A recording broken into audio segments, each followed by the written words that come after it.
Séance de lecture du jeudi 2 avril. On reprend sur le Padlet l'album qui est scanné et on répète ce qu'on a compris de l'histoire. Nous sommes bien dans le garage de Gustave. Gustave a sorti tout son petit bazar. Il attend ses premiers clients. À peine il ouvre, hop, en voici un qui s'appelle Rico et qui a un fameux problème. Sa selle lui fait très mal. Et Gustave a trouvé une solution dans son bric-à-brac. On a vu que des objets avaient disparu. Il les a bricolés sur la mobilette de Rico pour mieux l'installer. Aujourd'hui, lecture d'images, on continue. Ce qui est important à faire noter avec les enfants, c'est le temps qui passe. Le ciel change de couleur et Gustave est en train de prendre son petit déjeuner. Donc Rico est arrivé juste à l'ouverture. Il manque des objets, il y en a de nouveaux qui apparaissent. On n'avait pas vu la marmite. Qui c'est qui vient voir Gustave aujourd'hui? C'est la girafe.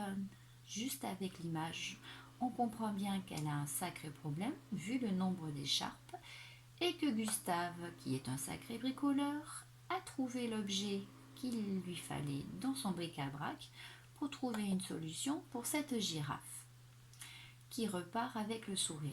Le texte d'aujourd'hui est un petit peu plus long puisqu'il y a deux rencontres. La journée avance, le ciel continue à changer de couleur et Gustave cette fois-ci est passé à son déjeuner puisqu'il mange son sandwich. On vient à nouveau le trouver puisque cette fois-ci c'est le morse qui lui a d'habitude qui vit d'habitude dans les eaux froides, qui arrive dans une toute petite voiture avec une bouteille sans eau.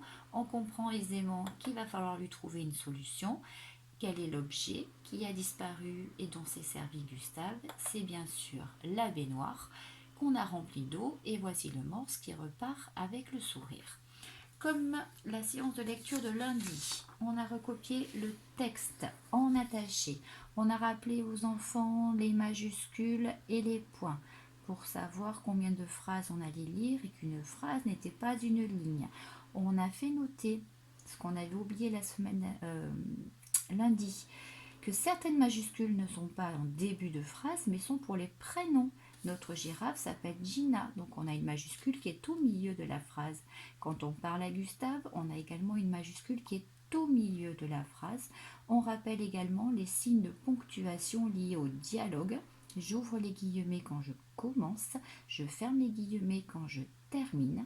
Les tirets qui nous signalent le changement de personnage. Deuxième épisode pour Arthur le morse, les signes de ponctuation, le dialogue, les majuscules pièges et on déchiffre avec les enfants.